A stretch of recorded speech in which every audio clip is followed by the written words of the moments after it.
everyone, and thank you for joining us for another episode of Spooky Chicks and Horror Flicks. We are your hosts, Emma. And the producer's here. Oh my God. Wow, jump scare. We have the producer filling in for sweet, wonderful Allison today, and we'll get into a little deeper into why. But welcome to the producer. I'm going to absolutely do my best. I know that the show is Spooky Chicks and Horror Flicks, Yes. but I'm going to do my best to fill in for Allison while she's away. Allie, we really hope the producer does you proud. And for everybody listening. I hope I do all of you proud, because I'm not here to disappoint. I know you're expecting 2 hosts, but you're going to get 1.5-ish for now. I think you got to give yourself a little more credit than that. But with that being said, I am really, really excited to cover 2008's The Strangers. The Strangers. I am thrilled. So the reason why the producer is on one of our longer episodes today is Allison has been traveling and we still wanted to bring you guys a full-length episode. And it's kind of funny, but we were planning on doing The Strangers in October for the producer's birthday anyways. And we had to kind of shuffle some things around to get some other Halloween flicks on the calendar. So this kind of works out perfectly that now you get to actually be on the episode and give your thoughts. So I'm excited. Whoop, whoop. Whoop, whoop. Because when it came down to it, when we were trying to figure out, like, what are we going to do? We can do a Fresh Frights. And I know I'm more of a behind the scenes guy. I know I'm not a very in front of the microphone guy. But I figured if I'm going to hop on an episode, it's going to be my all-time favorite horror movie. Yeah, he loves this horror film and has been anticipating doing this one for a while. So absolutely thrilled. Yay. Well, so just to kick things off, I mean, if you're going to be Allison, then we got to follow the same format that we usually do. So what have you been up to? What have we been up to? God. We've been up to a lot. Yeah. It's been a week. It's been a week. But we just moved into a new place. We have a new home. We're very excited. We upgraded from an apartment to a house, and we have a backyard and a front yard, you guys. And a garage. Can you believe it? Oh my God. We've actually been talking about maybe making the garage a podcast studio. So get excited, folks. And the puppies could not be happier to have 2 yards to choose from. Mm-hmm. But yeah, things have been super, super busy for us. We had a lot of traveling over summer and we're finally just winding down. The move was kind of last minute. We hopped on an opportunity that we just could not pass up. And here we are. And we're actually recording in our new living room, which is really fun. Exactly. The only downside to this entire move was we moved in on November 1st. So that meant October 31st, the blessed day of Halloween. We were slammed packing up all of our stuff, mentally preparing for the move because we had to do it all in one day. But we got it done. We got it done. I'm exhausted, as I know you are, but I'm happy that, we were able to do it. My back still hurts. Yeah, me too. It is a little bittersweet because spooky season is technically over, but it is always spooky season in our hearts. And I know that a lot of our listeners, that you guys feel the same way. So we're excited to keep the fun coming forever. And we're excited to hop into this movie today. And then we have some really, really fun ones for the rest of November too as well. And don't you guys worry, Allison will be back for our next episode. So do not fret. But yeah, thank you, producer, for joining us today. And I'm happy that you could fill in. Absolutely. I'm here. I'm ready. And I am absolutely thrilled to get into it. Yeah, so the previous people that lived in our home actually left a handle of vodka. So we are having some vodka Red Bulls right now. So cheers to the Strangers. It's college all over again, baby. Don't worry, we actually know the previous people that lived here, so it's not that weird. But yeah, let's get right into it. For our synopsis for the film today, we have James Hoyt and Kristen McKay visit an isolated vacation home to enjoy some time together. However, they are in for a rude surprise when 3 masked assailants make their stay a nightmare. I feel like that really tells you what's going on. This film is not huge on dialogue, as a lot of you who have seen it know. And I feel like that kind of just tells you exactly what's going on. Yeah. I mean, it starts ominous, it finishes ominous. It's just a whole ominous movie. Well, and this film has a 6.1 out of 10 on IMDb, which I think is a little low in my personal opinion. What do you think about that? I think it is low, and I think probably the biggest component to that is probably because there really isn't a whole lot going on in this film. It is extremely simple. Yeah. But I do think the simplicity is what makes it scary. The simplicity is what keeps you on the edge of your seat. It's not like an in-your-face, blah, blah, blah. It's not like overly complicated, which is kind of nice. And it has a 49% on the tomato meter and a 48% popcorn meter. I think it's kind of interesting that those scores are a little on the low side. Just say you don't get it. You know what I mean? It. Just say you don't. Don't mean no. But the people leaving the reviews, just say you don't get it. Oh, I was like, I guess I don't get it. I don't know. I don't get why. I actually don't get why either. But just say you don't understand. You know what I mean? It's okay. It's okay that you don't get it. It's fine. Not everybody's gonna get it. Yeah, no, not everybody's gonna get it. Well, and this film was directed by Brian Bertino and written by Brian Bertino. And a fun fact about this is that, according to Brian, this film is partially based on an incident that he experienced as a child. And one evening, a stranger came to his door, asked for someone who was not there, and then just left. So later, Bertino found out that other homes in his neighborhood had been broken into that night. Creepy. Very creepy. And very similar to the story. This film also stars Scott Speedman as James. We have Liv Tyler, who you might know from Lord of the Rings and personal favorite of mine, Armageddon. And she plays Kristen. And we have Glenn Howerton, who plays Mike. And you might know Glenn from Always Sunny in Philadelphia. And this is actually the only other piece of cinema that I have seen him in, aside from Always Sunny. But one thing to also note about Liv Tyler, she's the daughter of Aerosmith's Steven Tyler. And you can definitely tell by the size of their mouth. Oh my God. If she got anything from her dad, it is that thing is huge. Actually, one of my fun facts that I have is that before making it big with Aerosmith, Steven Tyler, her father, was in another band, which was originally called The Strangers. I didn't know that. Yeah. Interesting. Creepy. Full freaking circle. I love it. This film was shot entirely with handheld cameras or steady cams, and every shot had some sort of camera movement. And the film was also shot in chronological order. Which is very rare. Very rare. And I felt like you would have loved that camera fun fact because the producer is very into videography, photography, all of that too. No, totally. So yeah, when I don't want to waste my time getting like a steady cam, I just tell them like, oh, don't worry, it's going to be artistic. I'm going to do it handheld. Might be a little shaky. It might be a little shaky, but don't worry, it's part of the art. We don't use gimbals over here. Gimbals? Fuck gimbals. Ugh.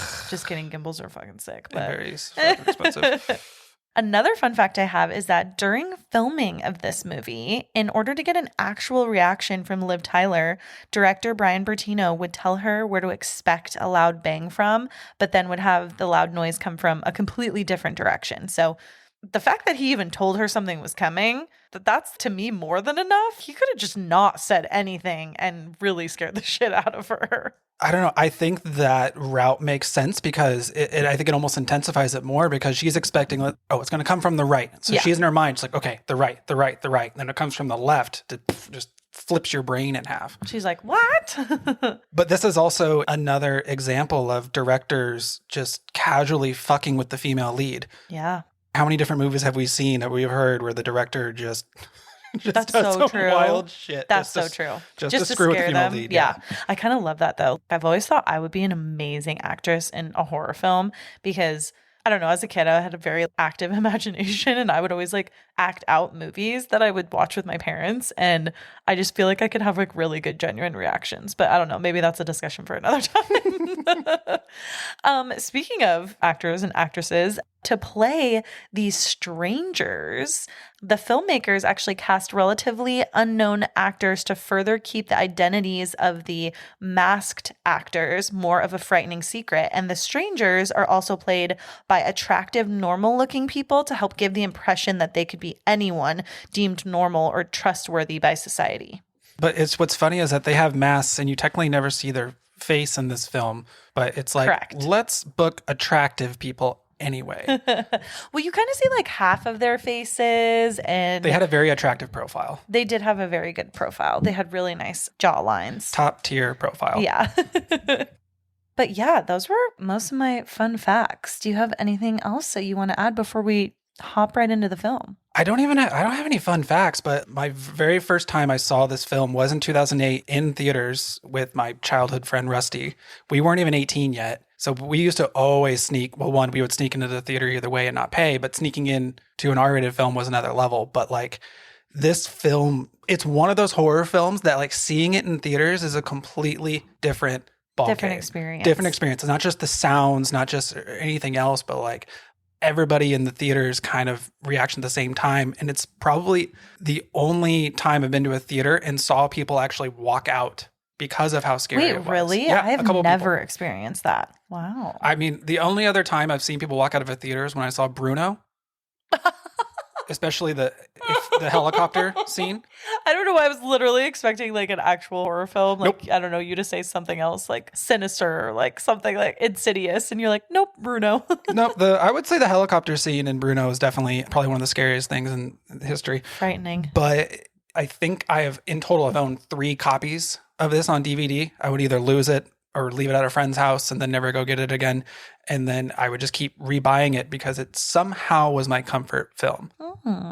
That's kind of like for me, like the 2003 Texas Chainsaw. Or no, I'm sorry. Is it 2003? I think it is 2003. Texas Chainsaw Massacre with Jessica Biel. Yeah, there's a lot of Texas Chainsaws, but I was right. 2003. Okay. Wow, look at you. Wow. I also thought that it was kind of timely and fun that the producer and I decided to do this film right now, having just moved into a very brand new house in a brand new neighborhood, because I don't know, just there's something kind of eerie when you move somewhere brand new. And I mean, I'm just so glad that like I have you and you haven't like left me really. Like we've been home all weekend getting the house prepared and stuff, because I'm naturally a person that feels very comfortable like leaving my windows open and like Me, not so much. just being like a little bit more trusting. And I'm like, then I watched this film and I'm like, wow, I'm really glad that I have 2 dogs and the producer to protect me. Except one of the dogs isn't going to do anything about it. Yeah. Cowboy would do something about it. Nala would happily let the strangers in and be like, "Hi guys, here we go. Do you have treats? Cheese? Do you have cheese? Pay the cheese tax and you can kill my parents. Yeah. And you could kill my parents. Kill my parents as long as you pay the cheese tax." And then Cowboy's like, if you just rub my belly, then you can also kill my parents. Let's not tell people how to kill us and get past our dogs, though. Yeah. That's probably not a good idea. It's fine. Anyways, moving on. So getting into the film now. So this film opens with a voiceover, and it kind of gives me like SVU vibes, like, doesn't it? Right? Or what is it? Is it SVU? Law and Order. Law and Order. That's what it is. These are their stories. Yeah. Bum, bum. That's literally how it's like, on the evening of blah, blah, blah, this is what happened. And da, da, da, da, da. And it's really kind of setting you up for a lot of creepy, disturbing shit. And then we see these 2 young boys, and they look like little Mormon boys, little Mormon missionaries. They're just out to spread the good word. They are. They're spreading the Lord's word. They're on their bikes, and they discover a pretty grisly crime scene in a secluded home. And we don't really see what they are discovering necessarily, but we hear in the voiceover the 911 call of one of them reporting this grisly scene. There's so much blood. Yeah, he literally is like, there's blood everywhere. Oh, going back to the whole like Law and Order thing too, the voiceover says, what you are about to see is inspired by true events. It's so funny. I always loved those films that start with trying to make it seem, oh, this is a true story. This actually happened. You know? I'm such a believer. Like literally, you could have told me that was 100% a true story. I would believe you, and I would tell everyone else that it was so true. I'm a believer. I mean, that's the best part about this film is even if quote unquote based off true events, this is all very realistic, just all very normal people. And I think that's what makes it almost extra scary. That I think is what terrifies me the most personally, is that this could like literally happen at any time to anyone. But then we are introduced to James and Kristen. They are returning to James's family vacation house after attending a wedding together. They're in the car together and the atmosphere is super tense. You're like, what the fuck happened? Were you guys not enjoying your night together? And we actually see some tears running down Kristen's face as they're at a stoplight and they're in this like dead town. Like there's no hustle and bustle going on. It's very sleepy. If anyone does live there, they're out for the night. Not out, but like out cold, like sleeping. And They're dead. Yeah, they're sorry. They might be shit. They might be dead. I don't even know.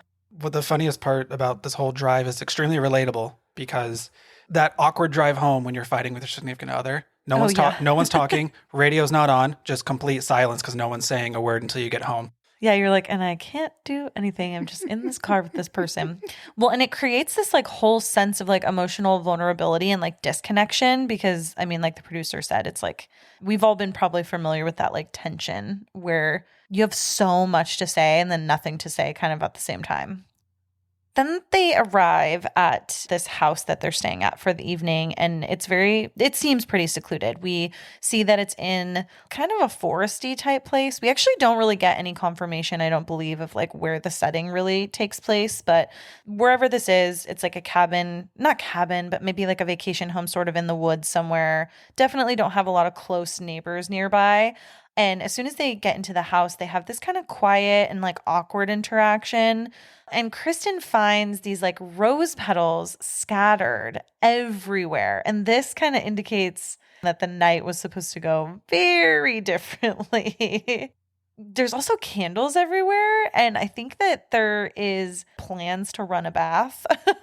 And James kind of tells her, oh, you kind of like you can get in the bath still if you want to. And this part is so funny to me because she starts running the water and it's literally so fucking disgusting. Did you catch that? Well, I don't know if it was from the rose petals that were in there or anything. No, it's coming out of the faucet. Disgusting. It's just gross water. Yeah, it's like well water. Nasty. Probably well water. I was like, I don't know if I get in that, but whatever. But why are they there to begin with? Like, obviously, like at this point, we don't know the reason. We can put two and two together, probably what happened, but why did they still go to this cabin? Why didn't, like, when they parked, James like, hold on, let me clear some shit inside. Totally. That's such a good point. Go to a fucking Holiday Inn. Go somewhere else. Don't go back to this cabin that has this complete decorative setup that is just going to make things more awkward.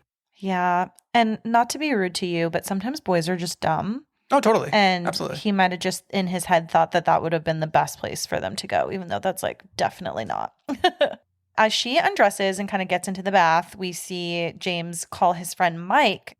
He asks him to come and get him and that he'll tell him the whole story when he sees him, and he apologizes for having him come all the way out there to get him. Then we pan back to Kristen as she's in this nasty bathwater, and she has a flashback of earlier that night of her and James at the wedding reception. She's having a good time. She's laughing with some other folks kind of at their table, and James is getting ready to propose. It's very obvious in the scene that he's like getting ready to have this proposal, but then the flashback cuts. So we don't actually see the act of like asking or anything. It just, we see kind of like leading up to the point, and you can tell that she's sort of like, it's not going to go the way I think most people would hope a proposal goes. My favorite part, though, about the flashback scene, just from my own personal thing, he walks up to the table and she's obviously chatting with other people, and like he sits down and then instantly starts laughing about something someone had said at the table. I couldn't tell you how many times in my life that I'm around a conversation or just walked up to a conversation and you don't even really know what they said, but you just laugh anyway, just to feel like you're a little included. Just to be in it. You're just like, oh, yeah. Oh, yeah. Wow. Yeah. Oh, yeah. Oh, yeah. Oh, yeah. That's so funny. Oh, my God. Yeah, the scallops. The scallops. Yeah, a little dry. I don't even know if that's a real thing for scallops. But anyways, then after this flashback stops, we are back with James, and he's in his little suit still from the wedding. I mean, this poor man has not had a chance to even like relax, and he just grabs a gallon of ice cream from the freezer and sits down at the kitchen table to start diving into it, and I fucking love it. It was the way, especially the way he just took the lid off. It was just the yeah, just like flew. He's like, well, fuck my life. I'm gonna have a gallon of ice cream. And then Kristen gets out of the bath at this point too and joins him at the table. And if the negative energy was not palpable already, it is fucking palpable. It's also kind of weird too, and something I noted was that she took off her dress that she wore to the wedding to get into this bath and then put it like right back on. She actually does say during the movie that she wanted to keep wearing the dress because she's not going to wear it again and it makes her feel pretty. But after I'm fucking twerking all night on the dance floor at a wedding and I've eaten so much that I feel like I'm going to explode, I am trying to get that dress off my body as fast as possible. I don't give two shits if I'm never going to wear it again. I don't know. To me, this gives male director and male writer because that's just not what a woman would do, in my opinion. And girls, correct me if I'm wrong. But anyways, Kristen then commends James for everything that he set up. She's kind of thanking him, like, even though, you know, it obviously didn't go the way that he had planned, she really appreciates that he put a lot of thought into getting the place to look really beautiful and romantic with all the rose petals and candles and all this stuff. Then he passes her the ring box, and he tells her to keep the ring because he can't take it back. She's like, I'm so sorry. It wasn't the way that you thought it would be. And they both kind of are like, what do we do now? And she's like, I don't know. I'm just not ready yet. James is clearly embarrassed by all of this. I mean, I think anybody would be in this situation, whether it's the guy or the girl proposing and getting a rejection. Because I feel like the act of proposing is like, you're pretty much assuming they're going to say yes. If you're going to propose and have a chance that someone might say no, like, that's just so sad to me. Yeah, but let's also think about the fact time and place. Yeah, no, I mean, yeah, never ever propose to somebody at a wedding. At a wedding. Ever. First tragedy of this entire film. That's very true. Was him proposing at a wedding. That's very true. Would you not be feeling kind of similar if you proposed to me and I said no? I think anybody would. Yeah. I think it's like a pride thing too. You're like, totally. Well, fuck, I was going into this so confident that this person was going to say yes, and then they don't. It's like, oh shit, never mind. Especially with the full setup that he did with all the extra shit at the cabin and everything. Yeah. And it's like, then you have the question of like, well, where do we go from here? Yeah, it's hard.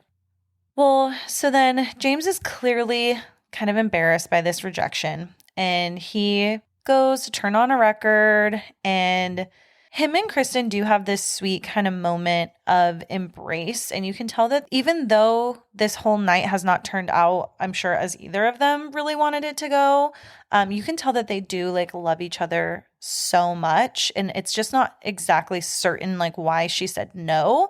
I mean, I think the fact that she said, I don't know, I'm just not ready yet, indicates that that doesn't mean it's never going to happen.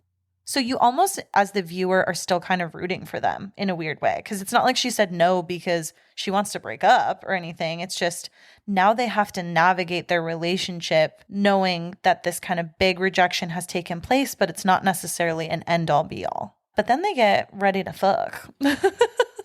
Is it just me, or did it transition from cute hug to fucking real quick? Real quick. It went from a very tender, loving embrace to just straight fucking. I mean, there's nothing like that post-proposal rejection fuck, I guess. Sorry, I haven't been there. Yeah.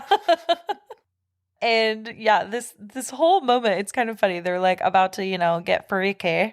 And then the moment is shattered by a loud knock at the door. And even James says out loud, he's like, isn't it like 4 a.m.? Or I think she says it. One of them says it. And they find a young woman who's kind of shrouded in darkness because they can't turn on the goddamn porch light. She's at the door and she's asking, is Tamra here? And they kind of tell her like, no one's here by that name. You must have the wrong house, whatever. And the woman then just kind of like disappears back into the shadows. And it's like, that's that. And that would freak me the fuck out immediately upon that. Why is this person just here out of nowhere? Why have they come to our place? How did they get here? Like, I have so many questions. Something that was pretty alarming that they didn't really do anything about was when she walked away, she was like, see you later. Oh, I didn't even catch that. Yeah, once she kind of turns and walks away, she's like, oh, see you later. I'm like, that's not a clue in my head that I should probably be a little bit more alarmed right now? I'd be like, let's fucking go. Exactly. I don't want to see her later. So after this gal leaves, James and Kristen talk about what a weird interaction that was, obviously. Thank God they are recognizing it as weird. And they question if there was something wrong with the girl and if maybe she like needed help. And I personally love this part because this shows that outside of this being a horror movie, most people would probably think the same thing. I don't think a lot of people would automatically assume, oh my God, this person might be trying to murder me. They're probably like, is that girl okay? Like, does she need help? Who the hell is Tamra? And I think this draws a clear line between them as a couple and then the people that we are going to meet as the strangers later in the film, because they're going to operate on assuming goodness out of people, it seems like. Oh, she can't be up to anything malicious. She's obviously, there's something wrong with her and we could maybe help her. They don't help her, but the fact that they're even like questioning it, I just like kind of love that they added that like small piece of dialogue in there. Mm-hmm. Yeah, but it also kind of like reminds me like when I used to live in Pacific Beach in San Diego, which is like the party area. I've had a total of 3 people walk up to my apartment, knock on my door thinking it was another place because they were just hammered. Even after seeing this movie all these times, I never really thought that there was anything malicious. Totally. I never really thought that person could be trying to hurt me. Yeah. I always hoped that they got home okay, but I wasn't going to be the one to help them. Totally. Yeah. Sorry. Back in the house, as James and Kristen are like sitting there and kind of still digesting what happened, Kristen says that she's out of cigarettes, and James immediately offers to go get her some, and they kind of decide he's going to go get some. It's going to help him just like get out of the house for a hot second and give him a chance to go for a little drive. And so as he leaves to go and buy those cigarettes for Kristen, he inevitably is leaving her alone in the house. And I think it's crazy too, because he asks her like, oh, are you going to be okay here? And she's like, yeah, I'll be fine. That's like literally famous last words. Yeah. I'll be fine. It's like, no one should ever ask that. That's like, you're almost asking for it. That's like the seance to like welcome the people in. But like at the same time, I think it's also like a lot of pride. Being hurt. I feel like him being in the room with her is just so freaking painful to him. Oh, he's like, get me the fuck out of here. I'm going to get you your cigs, and then I'm going to get up out of this place. What was that? I'm going to get you your cigs. I'm going to get you your cigarettes. I'm going to get you some Marlboro Reds. Oh my goodness. I mean, like I've never been in this situation, so it's hard to put myself in his shoes, but like, I don't know if even, regardless of the rejection, he loves her so much. Leaving her alone in this remote house, literally in the middle of nowhere. I don't know, man. That's still like... Does she need cigarettes that bad? Did you see how many packets were on the floor in the car? No, I know. But she even makes a comment. She's like, it's fine. I could just go to sleep. Bitch, then go to sleep. Or go with him, you know? Yeah. I mean, I guess I understand the space thing. But anyways.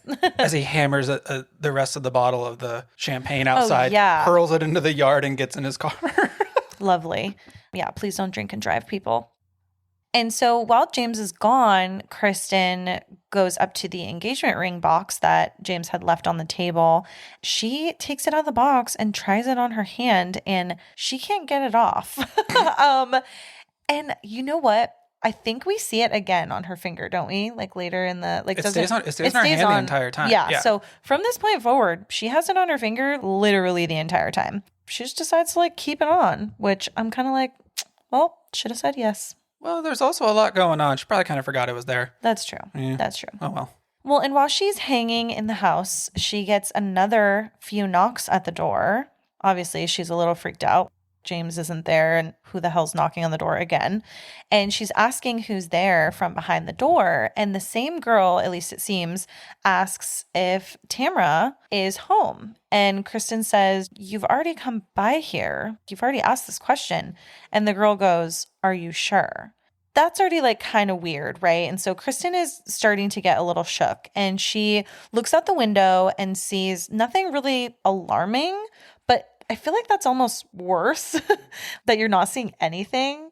I would almost rather see someone like walking off like, oh, okay, I tried, but Tamara's obviously not here. Like, I don't know. It would almost make me feel more comfortable if it was like a druggie or somebody that like clearly just isn't mentally sound, but they're not going to like hurt me. Well, I mean, someone that's if a druggie that doesn't know how to work a doorbell. Doorbells are non-existent in this film. Not a single doorbell was so rung. True. It was nothing but bang, bang, bang. Yeah, bang, bang, bang. Then she goes over to the fire and notices that it's getting a little smoky. And so she goes to, I believe, open up the chute because she noticed that the chimney chute was closed and smoke is like really starting to fill the air and kind of like accumulate in the house. And the fire alarm also ends up going off.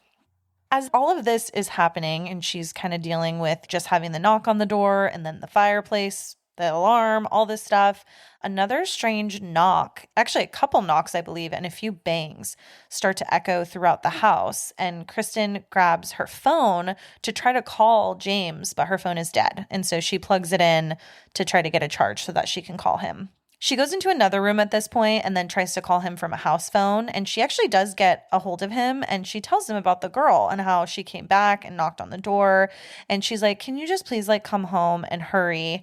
I'm a little freaked out. And she asks him if he can stay on the phone with her. And then literally as she asks that, the phone goes silent, which would like creep me the fuck out if I were in her position.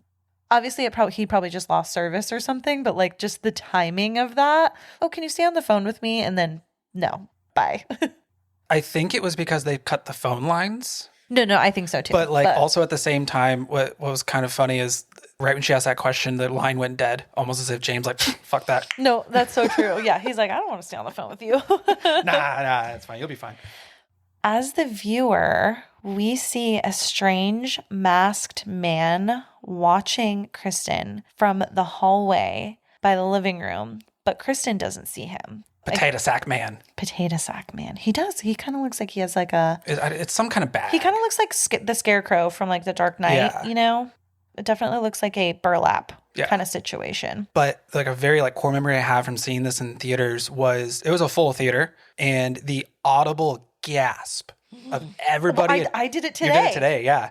It was all these people in the theater. The second he like walks into frame, and obviously the movie is complete silence, just the biggest gasp from everybody in the theater. No. It kind of like gave me like chills from just people going, Yeah, it was, I mean, I literally, the producer and I were watching this earlier, you guys, and this scene gets me every time. I've seen this movie so many times, and every time I was like, oh my God, because it's like, he's just so creepy, and he's just, it's a little different from like when you see shit like that in other horror movies. I think it just hits different because it's like this is a person, and they're in your house. They are sneaky. Snake. But my question is, because he's able to be so silent, she can't hear him. Do you think he was walking around in socks? It's a great question. Because with those wood floors and that man's boots that he was wearing, there is no way that he could walk through that house in complete silence with those shoes on. He had to have been sliding around in socks. Okay, you guys, the best part of the producer saying this right now is that the house we just moved into was built in 1939. And so literally it's all like the original wood floors and everything. And it is Creek City. So I see where you're going with this because you have a personal anecdote. Exactly. Of like, it's not that easy to just, sneak around a house that has bones. You know what I mean? So that's what I'm saying. He's in socks. He's doing a little slide over. Just kind of a little slip and slide right over. Socks. He could be in some nice dance shoes. Tap shoes, maybe? No, tap shoes would make too much noise. Just fucking tap shoes in the frame. No. Tap shoes out. But yeah, he might be in some kind of slippers, some dance slippers. I'm thinking. Maybe. Yeah. I feel like that. Ballet slippers. Yeah. Something. And he just plies out. Yeah. Something like that he could do the moonwalk in or something. Because you'll see the one of the strangers kind of just standing there and then it'll pan away and then pan back and they're gone. I always like imagine if the shot stayed on them. They're moonwalking out of there. Or like them standing there, but then like it's like sprinting. Oh my God. Yeah. And he's like really quickly running. Oh my God. That's actually, I just pictured that in my head. Oh boy. Well, and so naturally, Kristen is starting to feel like someone is watching her. Duh. And she hears another noise, but this time it sounds like it's coming from inside the house. That's a fuck no for me, dog. But anyways, she goes to like investigate a little bit, which I'm not going to lie, I probably would do because one thing you have to always tell yourself is if you're watching a horror movie and you are the viewer, obviously all of us know shit's about to go down. That is the whole premise of a horror film, right? But like if you really, really put yourself in those shoes, you're probably not assuming that someone is there to fucking murder you. Right, yeah. You might think, oh, worst case scenario, maybe someone's trying to rob me or something. I don't think it's completely unnatural for sometimes characters to like want to go and investigate because Totally. A, we are all naturally curious creatures. And B, you're not going into it thinking like a murder is going to happen or I'm going to get fucking sliced up or what have you. You know it's what like I mean? something tipped over. You hear like a little thump in your living room into the bedroom. You get up and like, okay, what fell over? Yeah. How many times have in just like regular everyday life do we hear stuff, we go investigate and it's nothing, right? More times than probably you've been murdered, right? Like, Maybe it's a raccoon in your trash can. You don't know. Little trash panda. Maybe it's a ghost. Maybe it's a ghost. Maybe it's a guy with a potato sack on his head. Wait. Okay, segue. Because you said ghosts, I just have to tell everybody, you guys, night one of the producer and I in this house, we're sitting in the living room and our living room has a direct view into our bedroom down the hall. And we had the light on in there. We kind of had the lights on like everywhere around the house because we'd just been like going back and forth, putting shit away, whatever. And we had the light on in there. And all of a sudden it would like dim and then it would get bright again. And I thought it was like a one-time thing. I was like, oh yeah, not a big deal.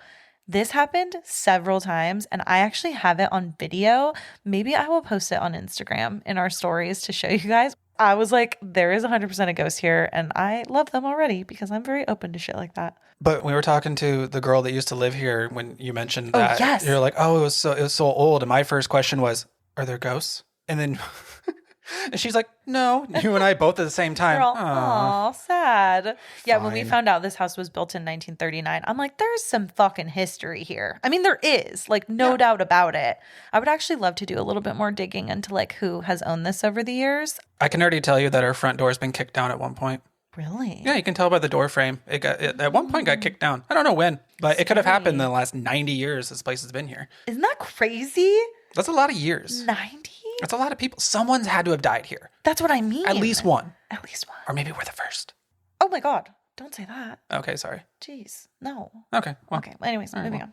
I'd be a fun ghost. That's all that matters. Okay. I would too. So as Kristen goes to kind of like investigate these noises that she's hearing and what she heard kind of come from inside the house, she finds some kind of unsettling evidence. She sees that the smoke alarm that she had taken down because it was like going off earlier has moved from where she set it down, and that her cell phone charger has been unplugged from her cell phone. So that to her was like, okay, that's intentional. Somebody is fucking with me. Then she opens a window, and this scene also gets me too because, I mean, it's kind of like classic jump scare, but like she opens the window and we see the masked potato sack man for the first time, like up close and personal, and he's right there at the window staring back at her. Then she screams, obviously, closes the window, and then the front door starts to open and she kind of heads to the front door, and we see just this sliver of a person in a doll face mask. So now we have two masked assailants, right? And we have no fucking idea who these people are. She is super shook, super freaked out. And she tries to hide as banging is kind of like continuing throughout the house. And then she hears the door fully open, which would scare the fuck out of me because I feel like it's so hard when you're in a house because there's like only so many places like you can go. Like, well, especially when there's someone at the back door and someone at the front door. There's literally nowhere else to go. Yeah, like you have 2-on-1 at this point. Yeah. Your only exits are covered. Exactly. Thankfully, the person that had opened the door was actually James. He comes back into the house and tries to calm Kristen. She's clearly super distressed, and the terror kind of starts to escalate a little bit as James also starts to hear things, and he's listening to Kristen tell him sort of like what she was seeing as he was gone, and then he sees the doll face girl as well. So now it's like, okay, confirmation, because how many times do we see in a horror film where one person sees a bunch of shit and the other person doesn't believe them? Exactly. That's like such a classic like horror trope. I'm really glad that they didn't do that in this. And they were like, no, these two are in it together. They're both experiencing this shit. But the dollface girl's just standing there. Yeah. Menacingly. So scary. And then they did once again, they panned to the couple and then panned back and she's gone. She's gone. So after James sees the doll face girl. He goes outside to investigate and finds his car, and all of the windows have been smashed and tires have been slashed or like flattened in some way. Yeah. Slashed, Basically, probably. it's inoperable. Yeah, like you ain't going nowhere. Sorry. You're going nowhere. You're going no. Okay, I got Randy you for Savage. 3 minutes. Oh my God. I think at this point is when we really start to see James kind of freaking out, and he's just not really sure what to do. I think during the entire film up until this point, we see him as a man who's very like sure of himself, sure of what he wants. I mean, it even bleeds into like him proposing to Kristen. But this is a moment where he's like, what the fuck? What's actually going on?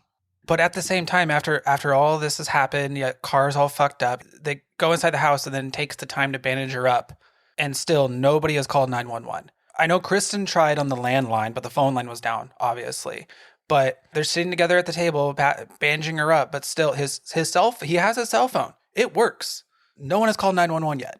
What happened to her hand again? I feel like I missed that. So she had the knife in her hand. And I think it was when she went up to the front door, when the door creaked open. When she went and slammed the door, it was something, her hand probably just got cut. Oh, got it. Yeah. Okay, that makes sense. But I just don't understand how calling 911 is optional. No, 100%. And then because they waited so long and were idiots and didn't call, James does go and grab his phone eventually, and the fucking battery is missing from it. So Oops. like, you're an idiot. What's going on? He went out of the car and grabbed his phone, came back, bandaged her up. And I'm trying to remember something that happened. They had to walk away or something. And he comes back and his phone is sitting on the piano with the battery missing. So literally missed his chance to call 911. We spent all this time doing this other stuff. She's not going to bleed out. We can do a quick little call. Quick little right? Yeah. Call. Yep, we're going to die. Hang up. Yep, then bandage her up. Die. Well, after he sees that his phone battery has been stolen, this kind of prompts him and Kristen to try and escape. Even though their car is fucked up, they're still going to try, which I love that because I always think in horror films when I see a car that has like flat tires or what have you, I'm like, you can still try to drive that thing. It's not going to be pretty. It's not going to sound nice. But if you are trying to get away from something, you might have better luck than just like being on foot, honestly, or at least try it. Just skate down the street on those rims, man. You'll get there. You will. Yeah. They'll chase after make you. Some sparks fly. Yeah. But sparks are flying, baby. Might as well. You might as well. So I do love that they tried. And as they get into their car and they're trying to like back up to leave, they're challenged kind of by a truck that has driven up behind them. And this is driven by, I think, the doll face girl, or is it the third girl? I always get confused. Like the pinup girl. That's what it is. Yes, the pinup girl. That's girl. The third one. Yeah. So we see a third masked assailant now who is driving this truck, and she's wearing a pinup kind of doll mask. And it's got like short black hair. She's got some dark hair. And this truck rams right into them and basically like fucks their car up even more to where they truly can't go anywhere now. So then they're kind of freaking out. There's a lot going on, but they run back into the house and they're trying to figure out kind of what their next move is. What are they going to do? And I think Kristen at some point is like, well, James, do you have a gun? Your dad's got to have a gun somewhere here. And he's like, I know my dad had a gun when I was a kid, but he always hid it somewhere. They end up finding the shotgun and retreating to the bedroom. And they find the words hello written in red lipstick all over the windows in this bedroom. And they're just like, what the fuck is happening? Like, somebody is fucking with us. What are they doing? We've just been tried to be like run over by a truck. These people are terrorizing us. Like, what's going on? And so they go to try to find the shotgun shells. And James actually admits to Kristen in this moment that he doesn't even know how to load the shotgun, even though he had told her previously that he used to hunt with his dad, which I think breaks the trust between the two of them just a little bit. Yeah. At the same time, it's kind of like, well, where do we go from here? He doesn't know how to use the gun. He's going to figure it out on the fly. But yeah, I just think it's so interesting that they included that little snippet in there. Him being like, oh, that's something I told you. Because I think it does break the trust a little bit. It's like, oh, shit, like you actually lied to me about something that you said was something you did as like a child. Like you really have no reason to like lie about that. It's a weird lie. It's a weird thing to lie about. Yeah. It's not going to make me think you're like more macho because you went hunting when you were a kid. That doesn't, You know what I mean? But I think at the same time, for the sake of the story, like as of right now, if we're just focusing on the whole proposal thing, it's like right now, it's like, wow, you feel so bad for James. Yeah. Like, oh, poor guy. Fuck Kristen. You know what I mean? Like, ah, Totally. blah, blah, Yeah, blah, yeah, yeah. blah. And then when this happens, you're like, ooh, Yeah, I'm all, ooh, oh, they're both kind of. yeah, I'm like, he might not be this like stand-up guy that we all Exactly. maybe think Yeah. he is. Yeah, that's a good point. Well, so then James and Kristen kind of continue. They really don't spend a lot of time in that whole like hunting lie thing, but they talk about how they need to make a run for it. And as they go towards the door, one of the strangers takes an axe from the other side and hacks right into it. And a fun fact here is that this scene where the man in the mask hacks away at the front door is a reference to The Shining, the 1980 film, where Jack hacks the bathroom door to get to Wendy. And I love that. You all know that we love an ode to another horror film. And oh my God. This is the kind of shit that makes me want to be a director because I would just be putting these fucking Easter eggs in literally everything. I love that part. I feel like horror is one of the biggest genres that show odes and nuggets and Easter eggs from other historic horror movies. They have to show like respect to these other movies. Yeah. And I feel like horror is the one genre that really hammers that home so intensely. Yeah. It's never it's a copying thing. It's like, no, this is it's celebrating thing. Exactly. It's like, this is what inspired me and my work and stuff. Yeah. I love shit like that. As this masked man is trying to hack through the door, they are also simultaneously like, okay, shit, we need to stop this guy from trying to come in. And they kind of start to pile furniture like by the door, which doesn't really work. But then James eventually shoots at the opening. And this does stop him, the masked guy, momentarily. And it kind of allows them to have a second to like figure out their next move. But what was funny about the whole shotgun thing was like, obviously James has no idea how to use it. Yeah. But when it came down to loading it, Kristen loaded this thing and got it ready. Like that shotgun was an old friend. Yeah, like what's her history? What's her with thing? The shotgun? Has she been hunting? Maybe that's why James lied, because he wanted to be cool in front of the hunting chick.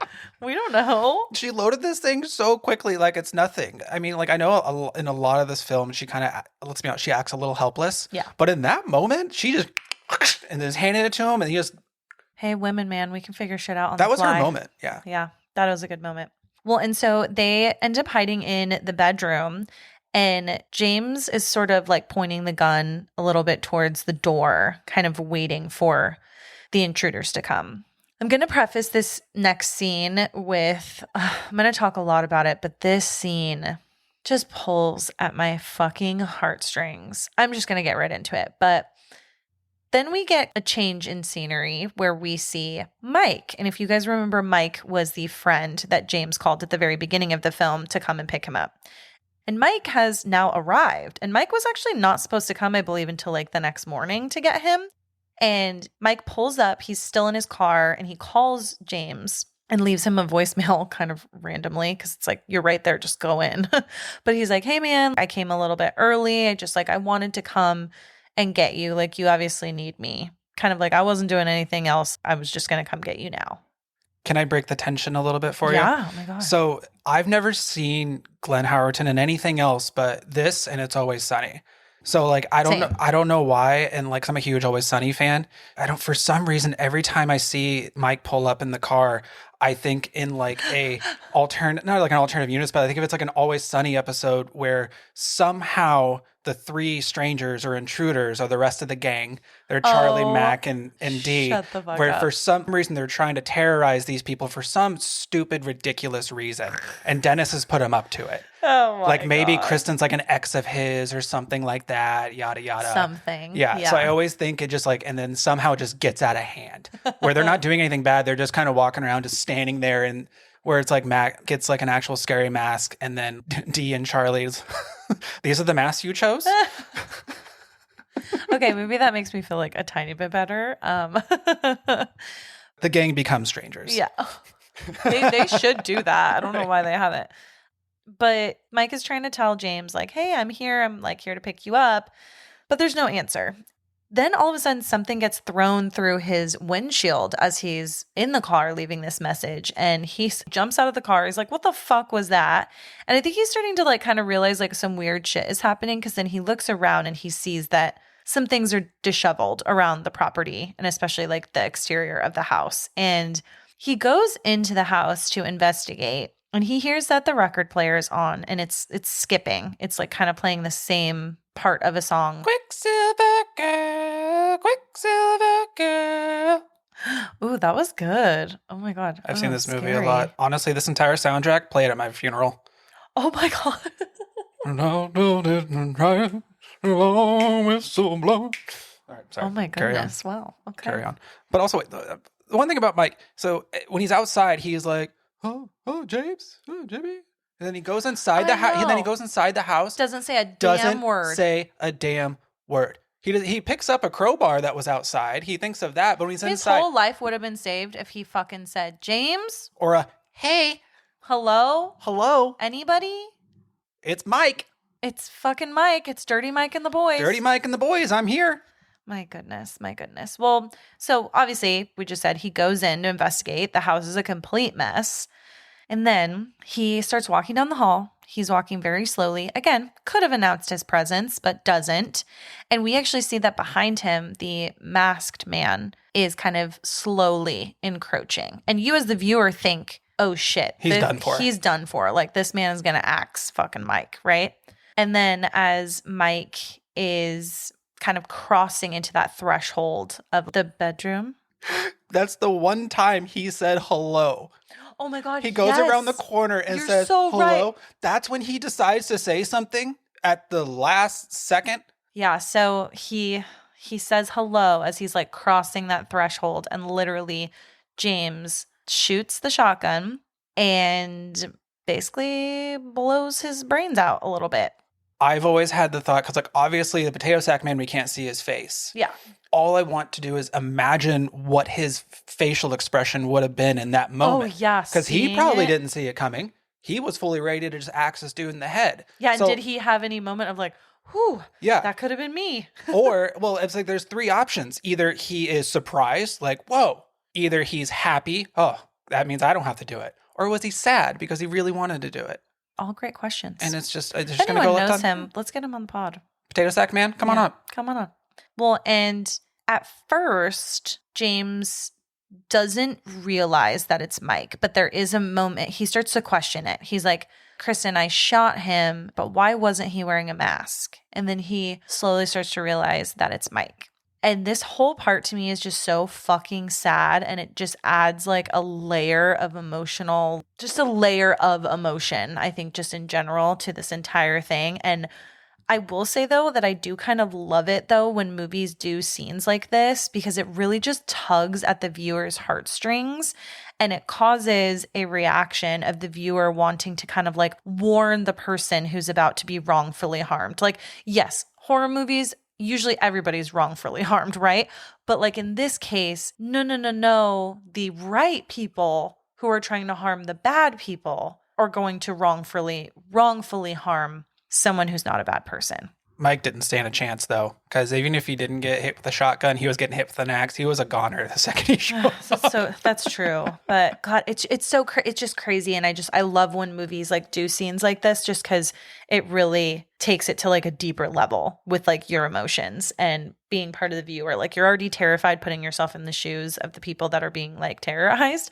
And then on top of it too, it's like there's this completely innocent bystander who's coming in. They didn't ask for this shit at all. And now, to their detriment, they're dead. But a lot of times also, like in films, you never expect, in horror films specifically, you never expect the first kill to be friendly fire.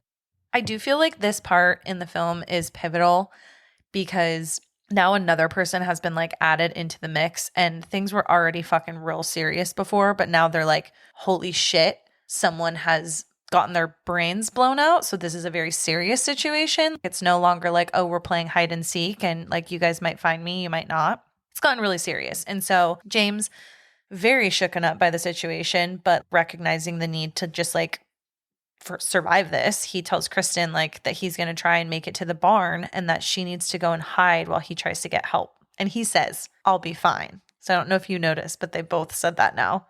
I promise.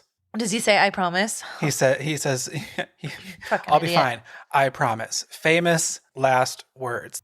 It's like another one of those horror movie tropes where it's like, never say I'll be right back. Never say Totally. Never say I'll be fine. I promise. promise. Bro, Oh my you're God. going to be fine. Yeah. Frickin' that could not mean more of the opposite.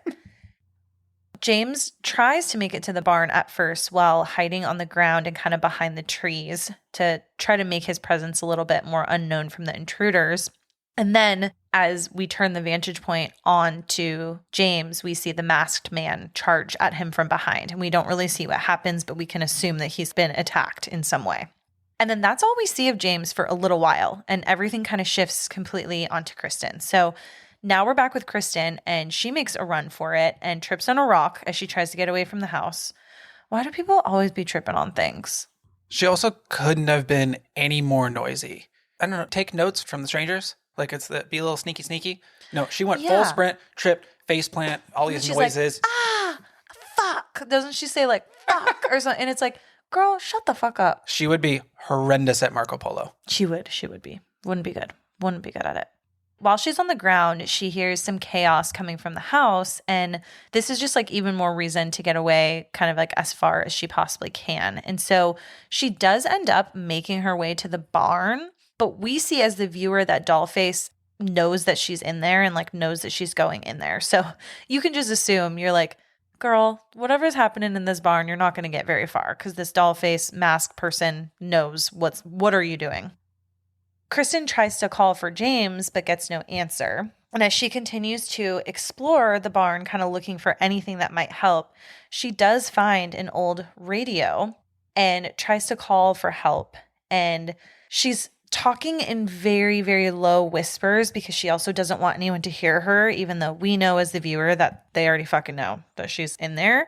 And someone on the other end ends up getting her message, but as she tries to like converse with them, we see the pinup girl kind of like attack the radio. And Kristen gets away from the situation, makes her way back to the house. And we get one moment where she sees the masked man, but he doesn't see her, at least, or like so we think. And this is the only moment in the film where she kind of has like the upper hand in this situation. And she tries to hide from him. She goes into a pantry. And as the viewer, we think that she's like been successful. But then we see the other masked woman, I think it's the Dollface one, finds her. And it's just like this whole thing. And then the woman stops attacking Kristen momentarily and goes to the table and picks up her engagement ring box. Kind of interesting. And then Kristen says to her, he's going to kill you. Because she's pretty certain that like James has gotten help in some way or like is going to come back and things are going to be better.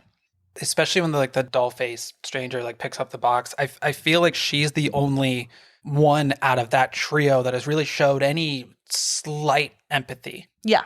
Even like when Kristen's outside and she saw like the potato sack man, it even panned to Dollface on a swing set. It's almost like she's kind of like I'm going to say the bubbly one, but I would say the childlike one of the Who's group. kind of learning this malicious trade, but she's still kind of curious. Like she's almost kind of like, huh. She's the silly one. She's so silly. She's so silly. She's so silly. So after a little bit of back and forth, the masked attackers kind of corner James and Kristen. They bring James back in, and I think they kind of like throw him into the room. And he's alive, but he's not well. And they bring both James and Kristen into the same room and tie them to chairs. And this is such a sad part too, because the couple kind of shares this like heart-wrenching moment of just like connection, and they're kind of just like apologizing and comforting each other. And it's just so sad because given everything that they've been through recently with all the emotion of like the rejected engagement and kind of just like, where do we go from here? Connecting because James like had accidentally killed like one of his best friends. It's just like they're all they have, and they're really having this weird intimate moment even in such a terrible, terrible situation happening to them. But was this also just a intense version of couples therapy? Great question. I mean, maybe. They did change her back into her like wedding reception dress that she was wearing. Oh yeah, did you notice about that? So weird. That was Dollface's idea, guaranteed. 100%. So Guaranteed. weird. And then one thing that really gets me about this film, and we'll talk about it a little bit at the end when we kind of give our final thoughts, but Kristen asks, why are you doing this to us? She's like begging. She's like, what is going on? Like, why are you doing this to us? And literally Dollface just says, because you were home. That was it? Like, that's like legit the entire reason. You just picked us completely randomly. I think that's what makes this film so, in a way, gnarly, because a lot of times there's a motive. Mm-hmm. There's a reason Exactly. why. You know what I mean? Like, let's say, like Jason Voorhees, it's the people at the camp, it's the counselors, it's vengeance for the camp. Michael Myers, it's trying to get Laurie the entire time. The Strangers, zero motive. It's just, you were home. And that's almost makes it gnarlier in a way. This film also kind of reminds me with its themes of like The Dark Knight. And it's actually a film I studied in a film class that I took because we identified a lot of the themes of just like lacking empathy and like that humanistic characteristic. Because the Joker in The Dark Knight is doing all of this crazy shit and killing so many people with no motive. He gives no shits about money. He literally burns money on fire because he doesn't give two shits about it. He's not trying to get power. He's not trying to get the girl. He's not trying to get some kind of tangible item. He is doing it for the pure fucking chaos. He wants to hurt people for no reason other than to just do it. This film has like that very similar theme. It's these three people who lack complete empathy. And we hear that like research tells us, I believe, that like serial killers, they lack that, right? And a lot of them are very narcissistic and can be like charming and can kind of come off like they're these like amazing people. But like at the end of the day, they really like don't have any empathy for others. And they just like are missing that in their brain. And I think this is so interesting because of that and makes it 10 times scarier because like you said, it's like it'd be different if there was like a motive or something like, oh no, this guy ran over my dog when I was a kid, now I'm gonna kill him. It's like Full John Wick. yeah, fully I understand and Yeah. I would do that. I would also go full John Wick, but like this film, there's really no reason. Mm-hmm. And that's what makes it so terrifying is technically any of us at any time could be vulnerable to people like this. They just picked that house. They just picked that house. They said, you guys were home. And it was in the middle of nowhere, though. So there's also that. Yeah, easier to not get caught, for sure. So crime of opportunity, maybe, a little bit. The intruders, as they have Kristen and James tied up, they remove their masks and they reveal themselves to Kristen and James. Not to the audience, though. Again, we only get like kind of their cute little profiles and like that's it. And the leader, or like the masked man, he stabs James for seemingly no reason, as Kristen begs for them to stop and that they don't have to do this. And then another intruder, I think it's Dollface, stabs Kristen. And then kind of off camera, we just hear them getting kind of like stabbed. And things aren't going well for them. So you guys can guess what's happening. Does this seem ritualistic to you? The fact that they all had to take one stab each. They all got a hand of the knife and they all got to take a stab. Even though this is one of my favorites, I actually haven't seen any of the sequels. There might be I haven't either. There might be some answers in there. Yeah, but in this that's a good moment, question. does it feel ritualistic to you? I didn't think so. It seemed to me like weird people that were curious of how to do something and they're all just kind of taking turns to see how it is. Then my next question to you is, regardless of a motive, but they have a goal. Do you think the ultimate goal was the torment and the game, or do you think the goal was the kill? I think the goal was the torment, 100%. I agree. I think it was the pure terror of doing something like this to someone for absolutely no reason at all. Because this person, the horror of them not being able in their brain to put two and two together of like, oh, this person is doing this because of X reason. They didn't have that, which is truly kind of the most terrifying thing I think somebody could like go through. We're really getting deep in this film, but I love it. I always got a ritualistic feel out of it because they all took a turn. And they was just Did they all take a turn? They all took a turn. They did one stab and then would hand the knife to the next person and then hand the knife to the next person. And that's what kind of gave it some kind of... I mean, I'm sure maybe two things can be true at once. Absolutely. Maybe they are doing it in this like ritualistic way or like establishing a ritual. And then maybe at the same time too, they're also just curiosity killed the cat. And they're like, let's just fucking keep trying this out. Let's see how it goes. Curiosity killed the live. Kill the live. Oh, sad. Does the knife stick better in the ribs or in the thigh? We don't know. Only they do. So anyways. So then the film kind of goes full circle back to those young boys that we saw in the very beginning. And we see them walking their bikes, and they're kind of walking their bikes on the side of the road. It's kind of funny. We see them with bikes in the beginning and at the end, and they're never riding them. I had the same note, and it drove me nuts. These two. Why? Guys, why are we not riding our bikes? The biggest mystery of this entire thing is why are these kids walking their bikes? I don't get it. Huh. Can you guys not ride them? I'm confused. It's just for show. It's just for show. Well, and we see the truck that the intruders drove earlier that night. We see it pull up next to these two young boys as they're walking on the road. These boys have Christian pamphlets in their hands, and the blonde girl, who is the doll face gal, we don't see her face, her real face, but we see kind of like her side profile. She gets out of the truck and asks one of the boys if she can have one of the pamphlets. But when I first saw this, I thought these kids are for sure dead. Oh, totally. They saw their faces. Like, so true. Yeah, so true. They're dead. Yep. But I'm glad that the strangers or the intruders, whatever you want to call them, I'm glad they have morals. Well. Ish.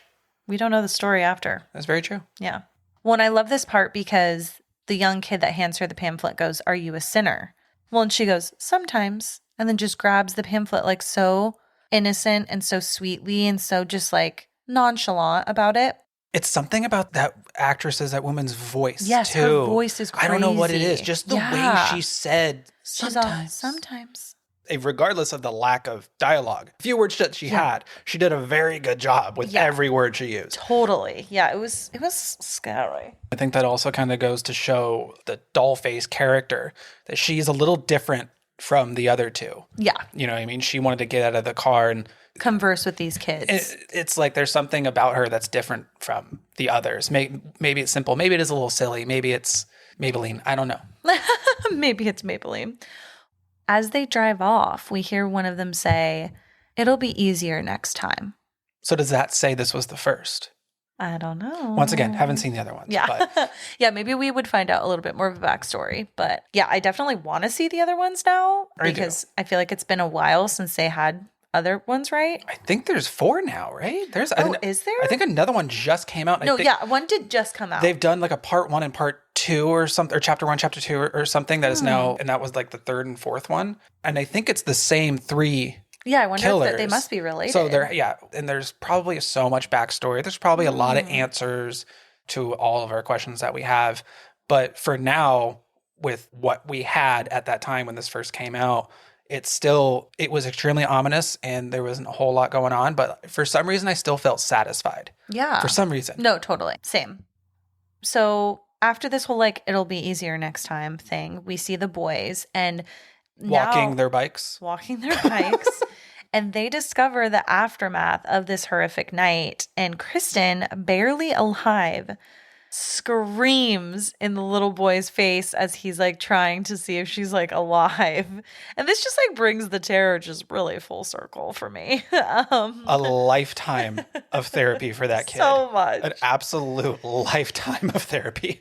Well, and the film kind of ends also on an unsettling note because you don't really know like the full fate of the victims and the future plans of these like strangers. So everything's kind of ambiguous. Does Kristen live?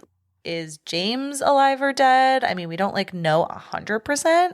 And yeah, I guess maybe some of those questions will be answered in the subsequent films. I would love to dive into them. If she does survive, does that make her a quote unquote final girl?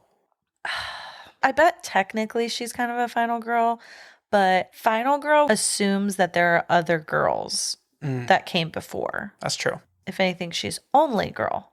The only girl. So that's it. But yeah, guys, that was the film. What are some of your final thoughts? I know you love this film, so you probably have a good amount. I still to this day don't know why I consider it my comfort film. I think there's so many aspects of it that are so simple. And I know like this, even like the cinematography is relatively simple, regardless of the handheld. I mean, handheld shots are in every other TV show and every other movie. That's nothing new. Yeah, that's true. I mean? It's supposed to create uneasiness. It's supposed to create as if you're actually standing in the room with them. Mm-hmm. But I think it's literally just the simplicity of everything. There wasn't a whole lot of dialogue. The vinyl with the random songs playing they weren't playing like Britney Spears or anything like that. It was all the songs that were being played were in a way kind of creepy and Kind of unsettling creepy, yeah. in a way, but there was no complexity. Yeah. We're used to, like, in horror movies, there's some type of supernatural aspect to it. Whether it be demonic, whether it be ghosts, whether it be like even slasher films. Was it Michael Myers took 6 bullets and was still fine? This was like how scary a human can be. The realism Yeah. of it. And it doesn't have to be complex. It doesn't have to be crazy. It was all extremely normal people in an extremely possible scenario. Once again, zero motive. None. It could have been anyone in any house. It doesn't matter. Nothing's driving the story along. Like even Nightmare on Elm Street, you find out, I mean, I hope you guys have seen it, but you find out eventually, what Freddy Krueger's motive was these kids have an attachment to something that he is trying to get vengeance on. And then you find all that at the end. So the fact that you're waiting at the end, you're like, okay, what's the motive? Totally. Yeah. They're going to take their masks off. We're going to get this big reveal. We're going to get why they're doing it. Yeah. We're going to get a reason why they're doing it. Maybe they're people they know or something, that the whole reason this is going on. None. Zilch. You get nothing. Yeah. I think that's another reason why I liked it a lot too, is because it really stands out to me in relation to a lot of other horror films. I think that it is so different from a lot of horror tropes that we see these days. Not that there's anything wrong with classic horror tropes. Like, obviously they're still enjoyable for a reason, and there's a reason why people love them. But yeah, people are always kind of looking for a motive. And I think this movie maybe makes people still feel unsettled afterwards. You don't really get closure. Why did this happen? Well, we don't fucking know. Sorry, you have to live unsettled. It gives you that feeling of, this could be me. 1,000%. I mean, just like I said, like us moving in, and I'm like, we don't know the people that live around here. I'm like literally such a friendly person though to like all my neighbors. But now I'm like, should I be a little bit more like, no, you can't have a lemon. We have a lemon tree outside. Get your own damn lemons. Yeah. Did you find this movie scary? Yeah. When I first, even though I was 17 when I first saw it, it got me, especially being in a theater with like those knocks at the door. Watching it at your TV at home does not serve it justice. Yeah. Being in a theater, let's say we had surround sound, maybe that would help. It's just the bangs and the knocks and the loud noises here and there. It's usually, like, let's say, Insidious or Hereditary. Something that bugs me about some current horror films is how much they rely on the music to create the scares. Yes, in Insidious, true. it's the violent. Totally, you know what I mean? totally. And that's what makes you jump. Is even that like loud? Sinister. Like I feel like a lot of it is like some of the music. soundtrack. Yeah. And in this is the audio that makes you jump are normal things. Is the sounds of things happening. Knocking, just the bang, bang on the wall. You know what I mean? Like things like that. And I think that's what, in my opinion, that's what makes it scary. Is they're normal things that you can hear and interact with, that any of this could possibly happen to you. And that's why I think I give this film so much credibility and so much respect, is the tools that they had was little to none. Yeah. But they really made something with it. Yeah. Much totally with them. Yeah. And I think that's why I love it so much. And it was still a phenomenal film that still scares people to this day. Well, and I know you guys thought that Allison would not be on this episode, but she did tell us whether she thought this film was scary, so that we could include her little anecdote in here. Her words exactly are, "Fuck yeah, this was the only movie that I ever was absolutely terrified to see in theaters." And if you guys have been listening to the other episodes, I don't know if we've reviewed a movie so far that has like really scared Allie. And so I think this is like kind of a big deal. I do wish she was here to like do this film with us. And I know she wishes that she could have too, but that's kind of a big deal coming from her. She even said, like, when we were talking about like, oh, she could make it obviously. And we're like, oh, we're going to do this. And she was like, oh my God, go ahead. That movie scares me so much. Yeah. No way. Even just the thought, I think, of her having to rewatch it, because we always like rewatch our films before doing the podcast episodes. And I think she was just like, nope, I'm good. You guys go for it, which I love. And then to kind of round things out, what was your favorite scene? I think my favorite scene is always going to be when Kristen was in the kitchen and Potato Sack Man walks into frame. The fact that there's no music, there's no sound. It is complete silence, and it is a long scene. It was probably maybe only maybe 10 seconds. Yeah. But it felt like 10 minutes That's of him so true. just standing there. And I think that also goes to show what creates a successful killer and villain in a movie. Patience. Ugh, scary. But also at the same time, he's got to be wearing socks for sure. But Or ballet shoes. or I'm sorry, ballet shoes. But Yeah. I think that's always gonna be my favorite scene is just the ones it always makes you go, and it's so simple. No, one's so true.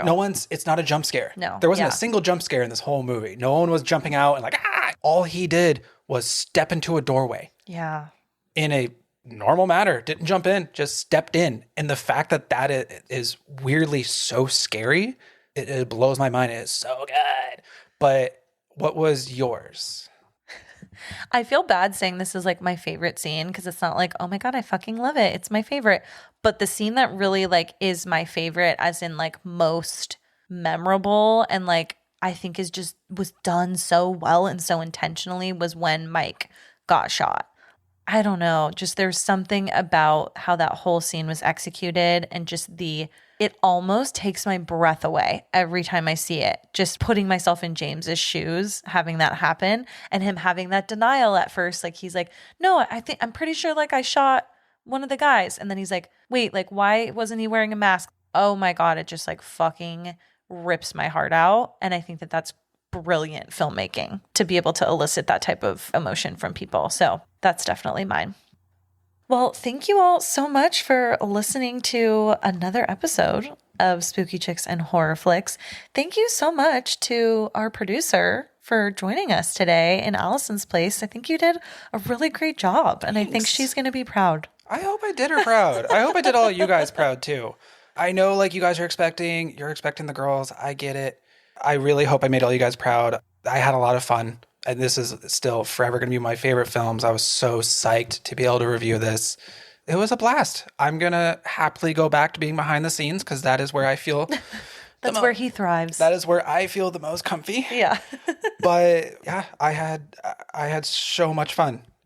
So yeah, thank you guys again. And if you are looking for us on social media, you can follow us at Spooky Chicks and Horror Flicks on Instagram and TikTok. We also have a Patreon for those of you that would like to support the podcast. And if that's not your thing, we just ask that you recommend it to a friend, share it with someone else who loves horror films, and, just share the love. And producer, would you like to take a stab at maybe doing Allie's normal sign off today?